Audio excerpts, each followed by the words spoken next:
ஓம் சாய்ராம், ஜெய் சாய்ராம். என் அன்பு குழந்தையே, நீ மிகப்பெரிய தவறு ஒன்றை செய்து விட்டாய். அதை நான் மன்னித்து விடுகிறேன். இருந்தாலும் என் சொல் பேச்சை நீ கேட்காமல் போனதால் தான் இவ்வளவு பெரிய சிக்கலில் மாட்டிக்கொண்டிருக்கின்ற. நல்லது நடக்க வேண்டும் என்று எண்ணி இந்த எண்களில் ஒன்றை தொடு. உன் வாழ்க்கையை நான் மாற்றி காமிக்கின்றேன். நீ செய்த தவறை நான் மன்னித்து அருள்கின்றேன். நல்லது நடக்க வேண்டும் என்று நினைத்து இதனை தொட வேண்டும். மறந்து விடாதே. சோதனைகளின் பலனாக கிடைத்த அடக்கமும் பணிவும் அதிகமாகின்றன. சோதிக்கப்பட்ட மனிதன் பிறகு பலருடைய மரியாதைக்கும் உரியவனாகின்றான். ஆகவேதான் நல்லவனை மிக நல்லவனாக்குவதற்கு வேதனைகளையும் சோதனைகளையும் இறைவன் தொடர்ந்து வழங்குகின்றான். எத்தனை கஷ்டங்கள் வந்தாலும் இறைவனுக்கு நன்றி சொல்வதை மட்டும் நீங்கள் மறந்து விடாதீர்கள். நிறுத்தியும் விடாதீர்கள். உங்களை பக்குவப்படுத்துவதற்கே கஷ்டங்கள் வந்துள்ளன. இறைவன் திருவடியை இறுக பற்றி கொள்ளுங்கள். நீங்கள் துன்பங்கள் அனைத்தும் பனி போல விலகிவிடும். கோபமும் பொறாமையும் வெற்றிக்கு தடையாகும். அன்பும் பணிவும் வெற்றியின் வாசல். அகந்தையும் அகங்காரமும் தோல்வியின் வாசல். முடிவுகளை தயங்காமல் எடுக்கும் திறன் இருந்தால் முன்னேற்றத்திற்கான வாசல் கதவுகள் எப்போதும் திறந்தே இருக்கும். கடினமான நாட்களை கடந்து வந்தால்தான் இனிமையான நாட்களை நம்மால் அடைய முடியும். முயற்சியின் பாதைகள் கடினமானவை, ஆனால் முடிவுகள் இனிமையானவை. தொடர்ந்து நீங்கள் முயற்சி செய்யுங்கள். கனவுகள் கைகூடும். ஒவ்வொரு நாளையும் நம்பிக்கையுடன் தொடங்கி பாருங்கள். நம்பிக்கை என்ற ஒன்று இருந்தால் உங்களால் நீங்கள் இழந்த அனைத்தையும் எளிதாகவே அடைய முடியும். நீங்கள் விரும்பிய அனைத்தையும் பெற முடியும். கவனத்துடனும் நிதானத்துடனும் ஒவ்வொரு செயலையும் நீங்கள் செய்யுங்கள். ஒவ்வொரு செயலையும் கவனத்துடன் செய்யும் பொழுது எப்பொழுதும் தவறுகள் நிகழ்வதற்கு வாய்ப்பே இருக்காது. நமது வாழ்க்கை மிகவும் சிறப்பாக இருக்கும். முயற்சி செய்து முடியாவிட்டால் சோர்ந்து விடாதீர்கள். நீங்கள் எடுக்கும் முயற்சி என்றும் வீணாகாது. நிச்சயம் ஒரு நாள் பல மடங்கு பலன்களை தரும். நல்ல மனமும் பண்புகளும் இருக்கும் ஒருவரை இறைவன் என்றும் கைவிடுவதில்லை. இதை உங்களிடம் இருந்தால் நீங்கள் தைரியமாக இருங்கள். இறைவன் உங்களுடன் இருக்கிறார் என்ற நம்பிக்கையில் எல்லாவற்றையுமே செய்து கொண்டிருங்கள். யாரை நீ நல்லவர்கள் என்று நினைத்தாயோ அவர்களே உனக்கு துரோகம் செய்கிறார்கள் என்று வருத்தப்பட்டு கொண்டிருக்கிறாயா? நீ செய்த மிகப்பெரிய தவறு எது தெரியுமா? நல்லவர்களை விட்டு தீயவர்களை நம்பியதுதான். வாழ்வில் நீ எதையெல்லாம் நிரந்தரம் என்று நினைத்தாயோ அவையெல்லாம் நிதர்சனம் இல்லாத பொய்கள். முதலில் அதை நீ புரிந்து கொள். அவர்களால் உனக்கு ஒரு நன்மையுமே கிடையாது. உன் வெகுளித்தனத்தையும் அப்பாவித்தனத்தையும் பார்த்து உன்னிடம் எப்படி நாடகமாடுகிறார்கள் என்று பார். ஆனாலும் இன்னும் அவர்களுக்காக வருந்துவதை பார்த்து நான் கண்கலங்காத நாளே இல்லை. போனது போகட்டும். இனி உன்னை நான் அப்படி விடமாட்டேன். யாராவது உன்னை ஒதுக்கி வைத்தால் நீ கவலைப்படாதே. உன்னை எந்த தூரத்தில் வைக்கின்றார்களோ அந்த தூரத்தில் நின்று நீ வாழ்ந்து காட்டு. அதனால் ஒரு நஷ்டமும் உனக்கு ஏற்பட போவதில்லை. உன்னோடுதான் உன் அப்பா இருக்கின்றனே, அது போதாதா உனக்கு? தர்மத்தின் வாழ்வுதனை சூதுக்கவும் இறுதியில் தர்மமே வெல்லும் அல்லவா? அதனால் கவலைப்படாதே.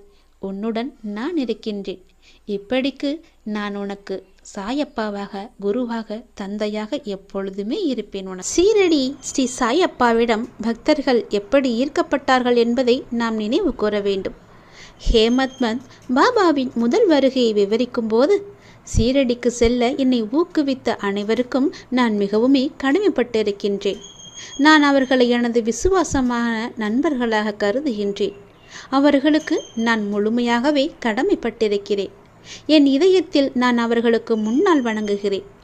மேலும் சுவையான உணவை மற்றவருடன் பகிர்ந்து கொள்ளாமல் நம்மால் மட்டும் ருசிக்க முடியுமா? மற்றவருடன் பகிர்ந்து கொள்வதில் நமக்கு மகிழ்ச்சி கிடைக்கும் அல்லவா? எனவே நாம் சாயப்பாவின் கதைகளை மற்றவர்களிடையே பரப்புகிறேன். அது எனக்கு மிகுந்த மகிழ்ச்சியை அளிக்கிறது என்று அவர் மேலும் கூறிக்கொண்டே இருந்தார். எனவே சாயப்பாவின் காதல் நிறைந்த அற்புத கதைகளின் அமிர்தத்தை நாம் யாரை கண்டாலும் அவர்களுக்கு பரப்ப வேண்டும். அப்பாவை பற்றி பேசும் வாய்ப்பு வரும்போதெல்லாம் பெருமை, அந்தஸ்து, செல்வம், கல்வி, ஜாதி போன்ற உணர்வுகளை எல்லாம் ஒதுக்கி வைத்துவிட்டு நாம் சீரடி சாய்பாபாவின் பாத தூசிகள் என்ற உணர்வோடு அவருடைய மகிமையை பரப்ப வேண்டும். இத்தகைய பழக்கம் சாயப்பாவின் புகழை தனது பிரபலமான பாடல்கள் கதை கூறுவதன் மூலம் பரப்பியதற்காக தாஸ்கனுவிற்கு கிடைத்த நல்ல பெயரின் ஒரு பகுதியை பகிர்ந்து கொள்ள செய்யலாம்.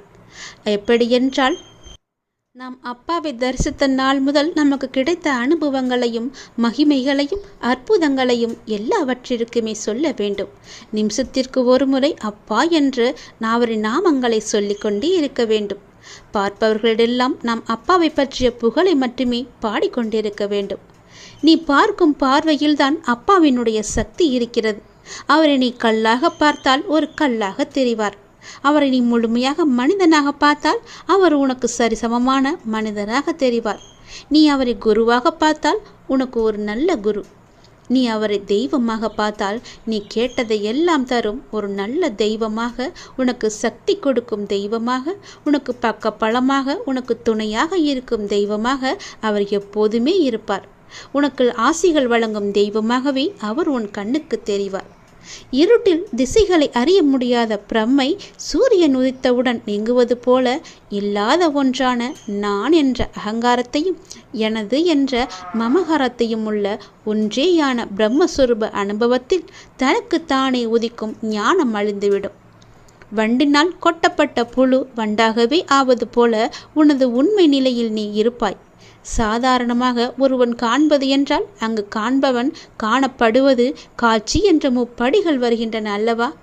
நீ என்னத்தை பார்த்து கொண்டிருக்கின்றாய்? ஒரு பளிங்கு சிலையாகவா, ஒரு குருவாகவா, ஒரு மனிதனாகவா, ஒரு தெய்வமாகவா நீ அவரை பார்க்கின்றாய்? எப்படி பார்க்கின்றாயோ அப்படியே உனக்கு அந்த காட்சி தோன்றும். ஒரு யோகியானவன் எல்லாம் ஒன்றே என்று காண்பது அவனது ஞானக்கண்ணின் காட்சி. ஒரு யோகிக்கு அந்த சாதாரண ஊனக்கண் காட்சி கிடையாதா என்று கேட்டால் உண்டு என்றுதான் சொல்ல வேண்டும். ஆனால் அப்படி அவன் பார்க்கும்போது பார்க்கப்படும் பொருளும் ஆன்மாகவே அவனுக்கு தெரியும். அதுபோல நீ பார்ப்பது அவருடைய பார்வையை மட்டுமல்ல, அவருடைய உனக்கும் அவருக்கும் உண்டான ஒரு உறவை நீ எப்படி ஏற்படுத்தி கொள்ளப் போகின்றாய் என்ற உன்னுடைய பார்வையிலேயே இருக்கிறது. நீ ஒரு உற்ற தோழனாக பார், ஒரு நல்ல குருவாக பார். உற்ற தோழனாக இருந்தால் ஆபத்து காலத்தில் உனக்கு வந்து உதவுவார். ஒரு குருவாக இருந்தால் வேண்டிய போதெல்லாம் உனக்கு ஆலோசனை கூறுவார். தெய்வமாக கருதினால் எல்லா நிலையிலும் உனக்கு துணையாக இருப்பார். நீ எப்பொழுதெல்லாம் கஷ்டம் என்ற நிலை வருகிறது என்று நினைத்தாலே அவர் உன் அருகில் வந்து நிற்கும் தெய்வமாக அவர் உனக்கு காட்சி தருவார். அப்பாவின் ஆசியும் முழுவதுமாக நமக்கு கிடைக்க வேண்டுமென்றால் அவரை நீ முழுமையாக ஏற்றுக்கொள்ள வேண்டும். அப்பாவின் பாதங்களில் தஞ்சமடைந்து விட்டால் உன்னுடைய பொறுப்புகள், கடமைகள், உணர்வுகள் என எல்லாவற்றையுமே அவரே எடுத்துக்கொண்டு உனக்கு நிம்மதியான வாழ்க்கையை அருளுவார். நீ அவரை எந்த கோணத்தில் பார்க்க வேண்டும் என்று ஆசைப்படுகிறாயோ அப்படியே பார்க்க ஆசைப்பட்டு அதன்படியே நீ வாழ்ந்து கொள். நீ எந்த ரூபமாக பார்த்தாலும் அவருடைய ஆசியும் அருளும் உனக்கு எப்போதுமே இருந்திருக்கும், உனக்கு நிலைத்து இருக்கும். அவர் உனக்கு வேண்டியதை எல்லாவற்றையுமே செய்ய உனக்கு எல்லாவுமாக காட்சி தருவார். இன்னும் எத்தனை நாட்கள் தான் இழந்து போன விஷயங்களையும் உறவுகளையும் நினைத்து நீ வருத்தப்பட போகின்றாய்? அவர்கள் உன் அன்பை சிறிதும் உணராத மனம் படைத்தவர்கள் என்று நீ அறிந்திருக்கின்றாய் அல்லவா? அதை உணர்ந்து தெரிந்த பிறகும் அவர்களுக்காக இன்னும் உன் நிமிடங்களை செலவழித்து உன் வாழ்க்கையின் சந்தோஷத்தையும் நிம்மதியையும் நீ இழந்து விடாதே. உன் மனம் ரணத்தால் கொதித்து போயிருக்கின்றது. ஆதங்கத்திலும் வலியிலும் நீ இருக்கின்றாய். நமக்கு என்று ஒரு நாள் வரும், அன்றைக்கு நாம் பேசிக்கொள்ளலாம் என்ற வேதனையில் நீ இருக்கின்றாய். நீ பேசி என்ன பயன்? அவர்கள் அப்படித்தான். அவர்கள் திருந்தாத மனிதர்கள். அவர்களை நீ கணக்கில் எடுத்து பேசினால் நீதான் நிம்மதி இழப்பாய். அதை நீ ஞாபகம் வைத்துக்கொள். உன்னையும் உன் அன்பையும் கொண்டாடுபவர்கள் நிறையவே உன்னை சுற்றி இருக்கின்றார்கள்.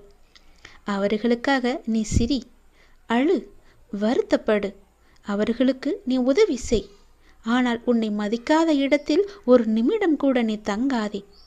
அமைதியாக அவர்களை விட்டு நகன்று வந்துவிடு.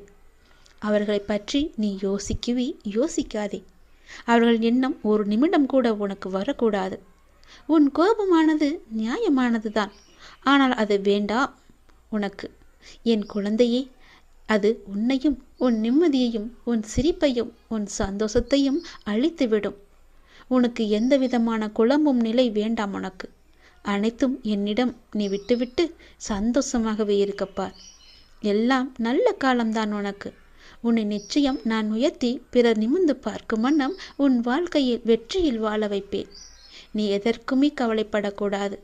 உனக்காக நான் இருக்கும்போது நீ ஏன் கவலைப்பட்டு கொண்டிருக்கிறாய்? இருக்கும் இடத்தை விட்டு வேறெங்கோ தேடினால் அது எப்படி உனக்கு கிடைக்கும்? சீட்டு கம்பெனி நடத்தும் ஒருவன் ஒரு ஊருக்கு சென்று அங்கு இருப்பவர்களிடம் அந்த மாதத்திற்குரிய சீட்டுத் தொகையை வசூலித்துவிட்டு திரும்பும் வழியில் இருட்டு விட அங்கிருந்த சத்திரம் ஒன்றில் தங்கினான். அந்த சத்திரத்தில் ஒரு திருடன் இவனிடம் பணம் இருப்பதை அறிந்து கொண்டு இவன் உறங்கியதும் அபகரிக்க திட்டமிட்டான். சீட்டு பணம் வசூலித்தவனுக்கு அந்த நபரை பார்த்து சந்தேகம் வர என்ன செய்வது, எப்படி பணத்தை பாதுகாப்பது என நினைத்தான். சிறிது நேரத்தில் அசதியில் ஆழ்ந்து போனான். காலையில் கண் விழித்த போது திருடன் இவனையே பார்த்து கொண்டிருப்பதை கண்டான். என்ன பார்க்கின்றாய் என கேட்க, அதற்கு நீ பணம் கொண்டு வந்ததை பார்த்தேன்.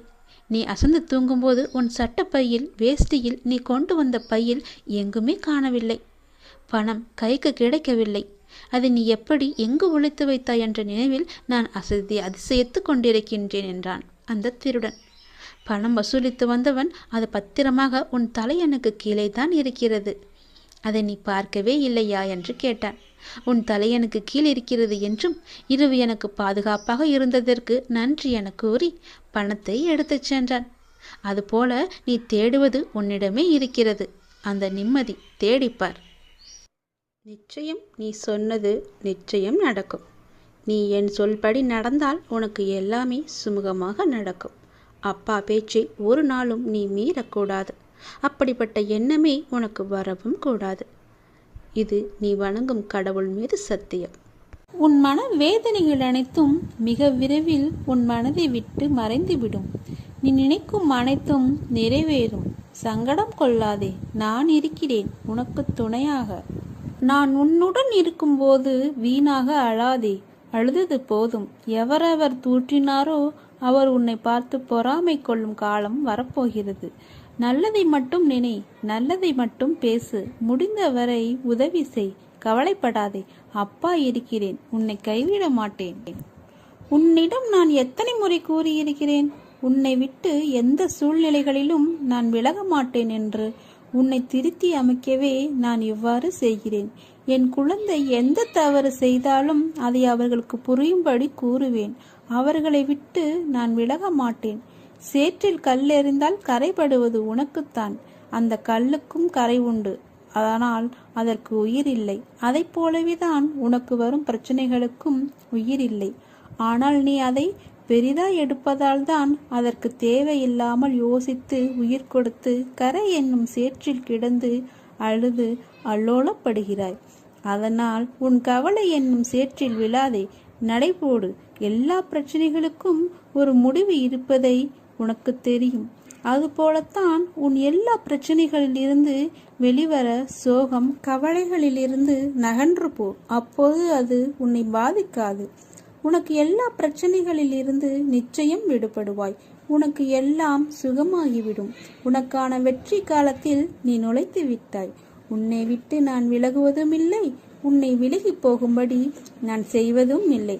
உன் அம்மாவாக அப்பாவாக நான் என்றும் துணை நிற்பேன், உன்னை காப்பேன். எல்லாம் சாய் பார்த்து கொள்வார் என்ற நம்பிக்கையோடு இரு.